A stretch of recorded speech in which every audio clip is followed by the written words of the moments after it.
Yan guys, natapos na natin yung yung tie rod number 47. Ha?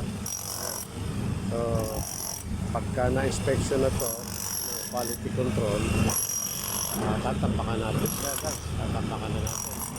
Yan. Yan. Tie rod number 47, we already done. Ha? So, nilalagyan na natin ng foam. Yung ating mga technician, nilalagyan na ng foam. Ha? Ayan, tie rod number 47, we have done already. Tapos na natin yung tie rod number 47. Yun. Dito naman sa kabila, nilagay na ng foam. Ha? Silk na siya. Ayan guys, tie rod number 47. So, ayan yung ating inspector. Dating na, pag na-inspection na yan,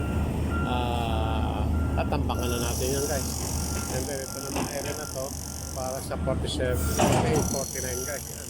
Mamaya kari, baka kung ilan yung maigiyak natin na may LD. So, hupay niya.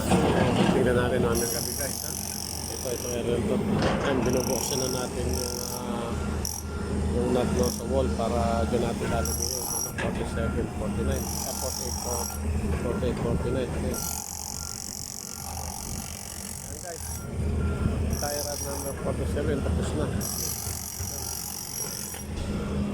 Hintayin na natin inspector para mag-inspection sa atin guys. Yan guys, yan lang muna. So, tingnan natin kung kakayanin paggawa na isa. Pero baka bukas na siguro guys yung 48, 49 ha? Kung sakali man ha? Yan.